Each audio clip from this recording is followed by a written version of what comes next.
அனைவருக்கும் காலை வணக்கம். இன்று புரட்சித் தலைவர் எம்ஜிஆர் அவர்களின் 10வது பாகத்தை வெளியிடுகிறேன். இன்னைக்கு என்ன ஒரு நாள்னா, புரட்சித் தலைவரோட புரட்சித் தலைவரோட அபிமான நடிகை யாரு, திருமதி சரோஜா தேவி அவர்கள் அதிக படங்களில் நடித்தாங்க. அவங்க தான் அதிகமாக நடித்தாங்க. இன்னைக்கு அவங்களுடைய பிறந்த நாள். அந்த நாளில் இன்னைக்கு நம்ம அந்த தலைவரை பற்றி, அவருடைய விசால குணத்தை பற்றி, அவருடைய தாராள குணத்தை பற்றி, அவருடைய வள்ளல் தன்மையை பற்றி நான் உங்களுக்கு சில விஷயங்களை சொல்கிறேன். எல்லாமே உங்களுக்கு சில விஷயங்கள் தெரிஞ்சுது. நீங்கள் பார்த்துருப்பீங்க, படிச்சிருப்பீங்க, கேட்டிருப்பீங்க. நாவலர் வேலுன்றவர் ஒருத்தர் எம்ஜிஆருடைய மிகப்பெரிய தொண்டருங்க. அவர் டெய்லி என்ன பண்ணுறாரு தெரியுமா? அவங்க அம்மாவை கும்பிட்றாருங்க. அம்மாவை கும்பிட்றாரு, பக்கத்தில் புரட்சி தலைவரை கும்பிட்றாருங்க. டெய்லி அவர் இவங்களை தான் கும்பிட்றாரு இன்னைக்கும். அவர் ஆரம்பத்தில் இளைஞனாக இருந்தப்போ என்ன பண்ணுறாரு, பைக் எடுத்துகிட்டு டெய்லி இப்போ தோட்டத்துக்குள்ளே போய் நிற்கிறாரு. நின்று புரட்சி தலைவர் தோட்டத்துலேருந்து ஷூட்டிங் போகிறது, வெளி இடங்களுக்கு கோட்டைக்கு போகிறது, அந்த மாதிரி நேரத்துலலாம் வெளியே நிற்கிறாருங்க. அவர் நிற்கும்போது ஒரு வாரமாக புரட்சி தலைவர் பார்க்குறாரு. பார்த்தது தான் அவருக்கு தெரிஞ்சிடும்ல, தம்பி வாங்க, என்ன டெய்லி நீங்கள் நிற்கிறீங்க அப்படின்னு தான் அவர், இல்லை தலைவரே நான் சும்மா உங்களை பார்த்துட்டு போகிறேன், உங்களை பார்த்தாலே அன்றைக்கி நாள் நல்லா இருக்கும் அப்படின்றாரு. அப்படியா, சரி உங்களுக்கு ஏதாவது உதவி வேணும்னா சொல்லுங்கள் அப்படின்றாரு. இப்போ அவர் சொல்கிறாரு, அந்த நேரத்தில் பாருங்கள் ஐயா, இந்த மாதிரி நாங்கள் விவசாய குடும்பத்தை சேர்ந்தவங்க, எனக்கு வேறு வேலை எதுவுமே தெரியாது, நீங்கள் ஒரு 25,000 கொடுத்தீங்கன்னா நான் நல்லா என்ன விவசாயத்தை நல்லா மேம்படுத்தி செய்வேன். எங்கள் குடும்பத்தில் எல்லாருக்கும் ஆள் வசதி, எல்லா வசதியும் இருக்குது, இந்த பண வசதி மட்டும்தான் இல்லை அப்படின்னா எம்ஜிஆர் அப்படியா சரி அப்படின்ட்டு அந்த பிஏவை பார்த்து சொன்னாராம். அவர் பாருங்கள் விவசாயத்தை செய்கிறாரு, விவசாயம் செஞ்சால் தான் நம்ம உணவில் கையமைக்க முடியும், உணவு சாப்பிட முடியும், அவர் கொடுத்துருங்க அப்படின்ட்டு போயிட்டாராம். அவர் இப்படின்னு சொல்லிட்டு போன உடனே அந்த எம்ஜிஆர் பிஏ சொன்னாராம், அப்பா அங்கே வாப்பா அப்படின்னாராம். வாங்க என்ன சார் அப்படின்னாராம். தலைவர் என்ன சொன்னார் தெரியுமா? என்ன சார் சொன்னார் அப்படின்னாரு. இப்படின்னாரு தெரியுமா? அப்படின்னா என்ன சார், 5 விரல காமிச்சாரியா? அப்படின்னா என்ன அர்த்தம்? 50,000 அவனுக்கு எவ்வளோ கேட்ட? நான் 25,000 கேட்டேன். இந்த 50,000 சொல்லி 5 100 கட்டு, பத்திரமா கொண்டு போய் தலைவர் சொன்ன மாதிரி பிழைச்சிக்கப்பா அப்படின்னாராம். இப்படி பாருங்க, அவர் சொல்றாரு, நான் 25,000 கேட்டதே பெரிய விஷயம், தலைவர் 50,000 கொடுத்துட்டாருங்க அப்படின்னு. கொடுத்த உடனே இவர் போய் விவசாயம் பண்றாருங்க. அவர் சொன்ன மாதிரி விவசாயம் பண்ணா 50,000க்கு 2.5 லட்சம் வருமானங்க, சரியான வருமானம். தலைவர்கிட்ட போய் சொல்றாரு, ஐயா இந்த மாதிரி உங்களை வச்சு எனக்கு நல்ல வருமானம் அப்படின்னு. அப்படியா, நல்லா நல்லா டெவலப் பண்ணி நல்லா சந்தோஷமா இருங்க அப்படின்னதும் தொடர்ந்து அவர் கூட இவர் டிராவல் பண்ணுறாரு. இவர் இப்போ இவர் என்ன பண்ணிட்டாரு, புரட்சி தலைவருடைய அதிகமான சிலைகளை அங்கங்கே நிறுவுறாரு. அதில் திருப்பூரில் இன்னைக்கும் 2 லட்சத்தில் அவர் செலவு பண்ண சிலை திருப்பூரில் இன்னைக்கும் இருக்கான். இன்னைக்கும் எல்லா கவர்மெண்ட் பெர்மிஷன் வாங்கி, வேற யாருமே கட்சி செலவு கவர்மெண்ட் செலவு எதுவுமே கிடையாது, இவர் ஒருத்தரே செலவு பண்ணி எம்ஜிஆருக்கு பெரிய செலவு வச்சு இன்னும் கும்பிட்டுக்கிட்டு இருக்காரு. அந்த ஊர் மக்கள்லாம் அவரை வணங்குறாங்க. எவ்வளோ பெரிய விஷயம் பாருங்க. இது ஒன்று. அப்போ அந்த டைமில் புரட்சி தலைவர் சினிமா நடிச்சுக்கிட்டு இருக்காரு. அண்ணா தர ஒவ்வொரு கூட்டங்கள்லையா போய் பேசுகிறாரு. அப்போ அண்ணா தர ஒரு கூட்டத்தில் பேசிட்டு ராத்திரி காலையில் ஒரு இடத்துல ஓய்வு எடுத்துட்டு ஒரு டீ கடையில் டீ குடிச்சுக்கிட்டு இருக்காரு. ஒரு கூட்டம் முடிஞ்சு வர்றாரு. டீ குடிச்சுக்கிட்டு இருக்கும்போது அங்கே உள்ள பெண்கள்லாம் வேகமாக வந்திருக்காங்க. அண்ணா தர கடையில் கட்சி வண்டியில் திமுக கருப்பு சோப்பு கொடி பறக்குது. பறந்த உடனே அவங்க எல்லாம் கேட்டிருக்காங்க அண்ணா துறைகிட்ட, ஏயா நீங்கள் புரட்சி தலைவர் எம்ஜிஆர் கட்சியில் இருக்கீங்களா அப்படின்னு கேட்டிருக்காங்க. அண்ணாதுரை ஆமாம்மா அப்படின்ட்டு இருக்காரு. அண்ணாதுரைக்கு பக்கத்தில் என்வி நடராஜன் ஒருத்தர் இருக்காரு. அவருக்கு கோபம் வந்துருச்சான். இவர் தான்மா திமுகவே ஆரம்பிச்சு வச்சவர், இவர் கட்சியில தான் அண்ணா புரட்சி தலைவர் இருக்காருன்னு சொல்லணும் அவரு. அப்படியே பார்த்தாராம். பார்த்ததும் அண்ணா அவங்க போயிட்டாங்களாம். போன உடனே அண்ணாதுரை சொன்னாரா, என்ன தலைவர் ஒன்றும் சொல்ல மாட்டேன், நம்மளாம் சும்மா பேச்சாளர் தாயா, நம்ம கட்சியை கொண்டு போய் மக்கள் மத்தியில் சேர்க்கறது, இந்த நாட்டோட மூளை முடுக்கில் எல்லாம் சேர்க்கறது புரட்சி தலைவர் எம்ஜிஆருடைய பயணமும் அவருடைய சினிமா இருந்தாயா, நம்மளாம் சும்மாயா அப்படின்ட்டு இருக்காரு. சரி, இது ஒரு சம்பவம். இதுக்கப்புறம் அண்ணாதுரை பாருங்க, புரட்சி தலைவர் மேலே வச்சுக்கிற மரியாதையை பாருங்க. சொல்றாரு, மரத்தில் பழம் அணிந்து தொங்கியது, அது கீழே விழுந்தது. அதனை எடுத்து நான் இதயத்தில் வைத்து கொண்டேன். அதுதான் எம்ஜிஆர் எனும் இதயக்கனி அப்படின்னு சொல்றாரு. அண்ணாத்துறை வாய்ஸில் நான் பேசினேன். மரத்தில் பழம் பழுத்து தொங்குச்சான், அந்த பழத்தை எடுத்து நெஞ்சில் வச்சுக்கிட்டாரான், அதுதான் இதயக்கனி எம்ஜிஆரான். எப்படி பாருங்க, அண்ணாத்துறை சொல்றாரு, என் இதயத்தில் பத்திரமா வச்சுக்கிட்டேன், அதான் இதயக்கனி. ஏன் நான் இதயத்தில் வச்சேன்னா, வேற எங்கேயாவது வச்சா வேற யாராவது எம்ஜிஆரை திருடிட்டு போயிருப்பாங்க. 2 3 கட்சி இருக்குல்ல, அப்போ அந்த கட்சிக்காரங்க எம்ஜிஆர் எடுத்துட்டு போயிட்டா, அதனால நான் வச்சுக்கிட்டேன். யாரும் புரட்சி தலைவர் என்னை விட்டு திருடாதபடி என் கூட மாறுபோட இறுக்கி அணைக்கி வச்சுக்கிட்டேன் அப்படின்றாரு. இது பாருங்க, இது வந்து அண்ணாத்துறை. அப்போ ஒரு தடவை அண்ணாத்துறை சொல்றாரு புரட்சி தலைவர்கிட்ட, புரட்சி தலைவர் வந்து அண்ணாத்துறைக்கு பணம் கொடுக்குறாரு கட்சி தொண்டு நிதிக்காக. அப்போ அண்ணாத்துறை சொல்றாரு, ராமச்சந்திரா, பணம் என்னப்பா பணம், உன் முகத்தை காமிச்சாலே போதும்ப்பா, நீ முகத்தை காமிச்சாலே மக்கள் எல்லாம் ஓட்டு போட்டுருவாங்கப்பா அப்படின்றாரு.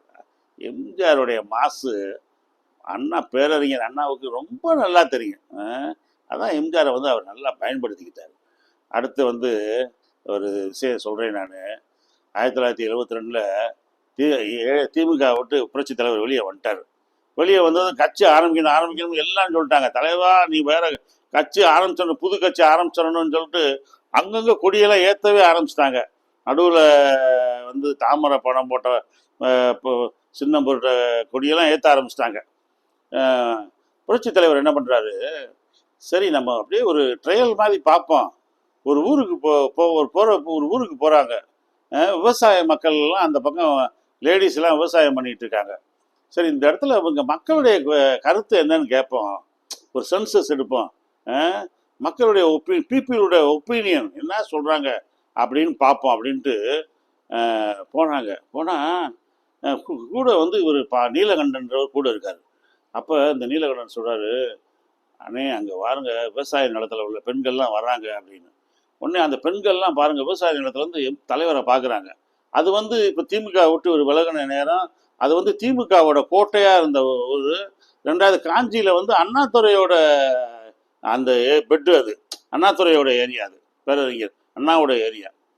ஆனால் அண்ணா இறந்துட்டாரு 67, அண்ணா 69 இறந்துட்டாரு. இப்போ அந்த பெண்கள் எல்லாம் எம்ஜிஆர் புரட்சி தலைவரை பார்த்ததும் வர்றாங்க, எல்லாம் கையில் சகதி எடுத்துகிட்டு வராங்க. அப்போ இந்த நீலகண்டன் சொல்கிறாரு, தலைவா சரியில்லை, மக்கள் வர்றதை பார்த்தா சகதி எடுத்து அடிச்சிருவாங்க போல தெரியுது அப்படின்றாரு.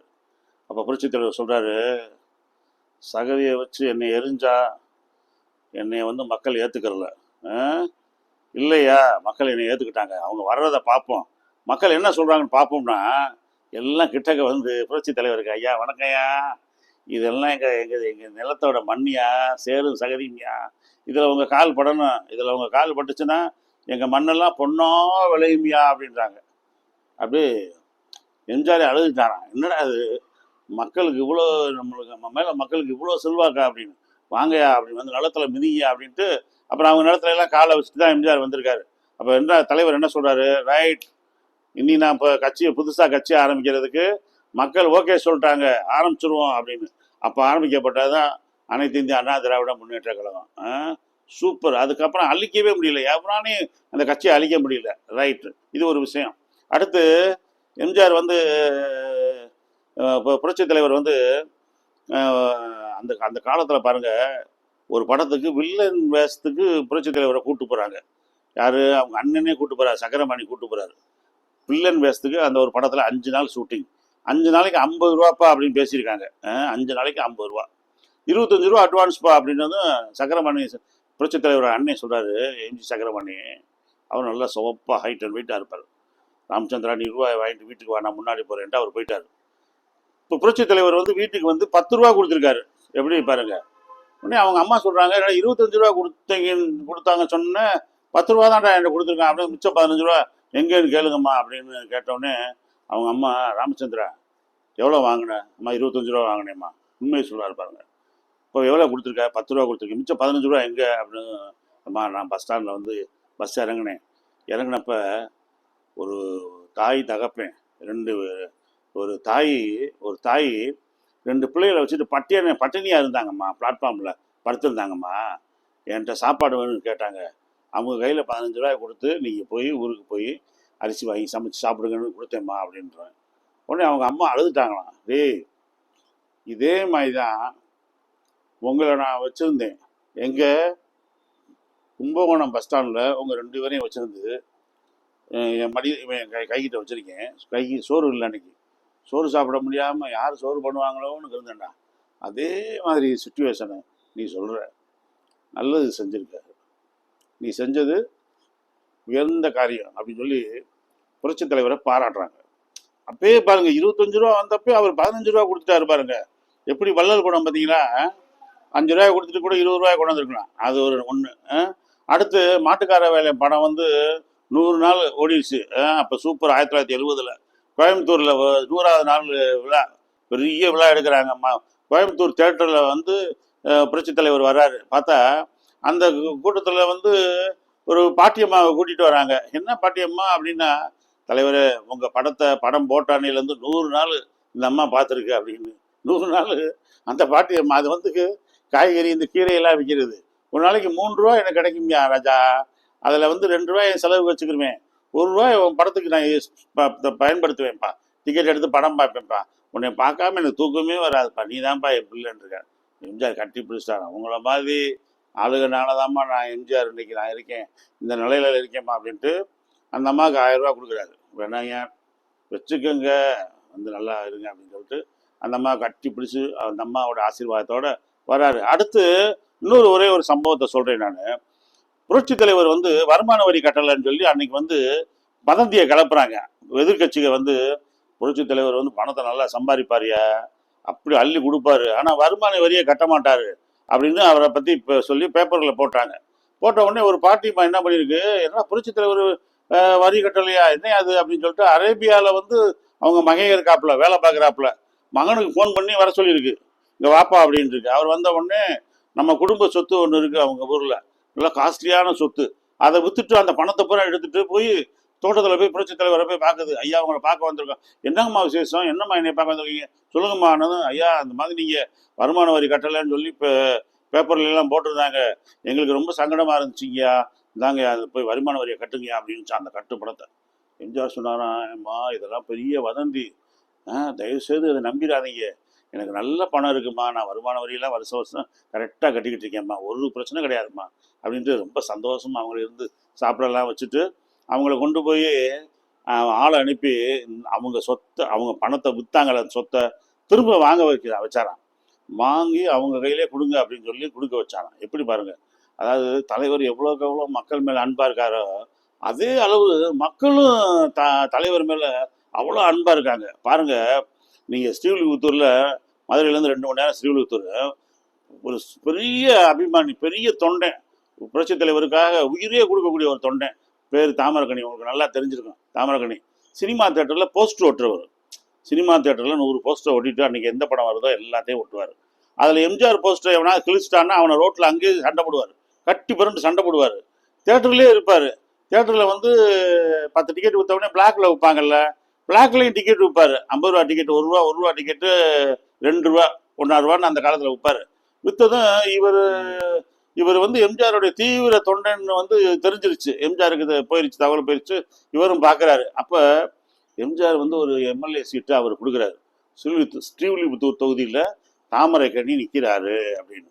எல்லாம் அவன் ஒரு சினிமா தேட்டரில் போஸ்டர் ஓட்டுறவன், டிக்கெட்டு கிழிக்கிறவன், டிக்கெட்டு விற்கிறவன், டூப்ளிகேட் டிக்கெட் விற்கிறவன், அவனை போய் சீட்டு கொடுத்துருக்காரு பாரு, அவன் எப்படிப்பட்ட ஆள் அப்படின்னு எம்ஜிஆர் எல்லாரும் கண்டனம் தெரிவிக்கிறாங்க. ஆனால் அவர் எம்எல்ஏ ஆகிட்டார். எம்எல்ஏ ஆன உடனே அந்த வருஷம் பார்த்தீங்கன்னா அந்த ஊரில் பெரிய வெள்ளம், ஸ்ரீவில்லிபுத்தூரே ஃபுல்லாக மூழ்கிருச்சு. இவர் என்ன பண்ணியிருக்காரு, இந்த தாமரக்கணி எம்எல்ஏ நேராக மக்களை போய் பார்க்கணும், எங்கெங்கே வெள்ளம் பாதிக்கப்பட்ட பகுதிகள்னு போய் பார்க்க போகிறாருல. ஒரு குறிப்பிட்ட ஏரியாவில் ஒன்றுமே தெரியலையா, வேட்டியை கழட்டி ட்ரௌசர் உள்ளே போட்டுக்காருல, வேட்டியை கழட்டி தலைப்பா கட்டிட்டு நீச்சல் அடிச்சுட்டே போயிட்டாராம். போனால் அந்த ஊர் ஒரு கிராமத்தை போயிருக்காரு. எல்லாம் மரத்தில் ஏறி இருக்காங்க, பெரிய பெரிய உயரமான மாடிகளில் இருக்காங்க. எல்லாரையும் பார்த்துருக்காரு. அவங்க இவரை பார்த்தவொடனே அசந்து போனாங்க, இங்கே பாரு நம்ம எம்எல்ஏ நம்மளுக்காக நீச்சல் அடிச்சே வந்துட்டாருன்னு. ஒன்று இவர் அங்கே போய் யாரும் கவலைப்படாதீங்க, எல்லாம் இப்போ வரேன் அப்படின்ட்டு வந்து கவர்மெண்ட்டில் பூரா சொல்கிறாரு, அரசு அதிகாரிகள்கிட்டலாம் ஃபுல்லாக வாயா கிளம்புன்ட்டு எல்லா பேரையும் கொண்டு போய் ரெஸ்கியூ பாதுகாக்கிறது, எல்லா பேரையும் போய் பள்ளிக்கூடத்தில் கல்யாண மண்டபத்தில் தங்க வச்சு எல்லா பேருக்கும் சாப்பாடு உணவு பொட்டலங்கள் எல்லாம் கொடுத்து சரியான வேலை பார்த்தாரு. பார்த்தா தலைவருக்கு இந்த மேட்டர் போயிடுச்சு. தமிழ்நாட்டிலே சிறந்த எம்எல்ஏ யாருன்னா தாமரகனி தான் அப்படின்ற மாதிரி ஆயிடுச்சு. ஒன்று எம்ஜிஆருக்கு ரொம்ப சந்தோஷம். பாரா எல்லாரும் ரவுடின்னாங்க, பெரிய தலைவனா பெரிய ஆள் ஆகட்டானே அப்படின்ட்டு கட்டி பிடிச்சிட்டாரான். வாங்க அப்படின்னு சொல்லிட்டு அவருக்கு ஒரு மறுபடியும் சீட்டு, அதே தாமரகனி மதியம். எம்ஜிஆருடைய பெரிய தொண்டை அவர். 4 தடவை எம்எல்ஏ இருந்தார். எவ்வளோ பெரிய விசுவாசி பாருங்க. சரி, இன்னைக்கு வந்து புரட்சி தலைவரை பற்றி உங்களுக்கு சில விஷயங்களை சொன்னேன், நல்லா உங்களுக்கு மகிழ்ச்சியாக இருந்திருக்கும். அடுத்த பாட்டில் உங்களை சந்திக்கிறேன். தயவுசெய்து இதை பார்த்து ரசித்தவங்க எல்லாரும் தயவுசெய்து சப்ஸ்கிரைப் பண்ணுங்கள், எனக்கு சப்ஸ்கிரைப் பண்ணுங்கள். நன்றி, வணக்கம்.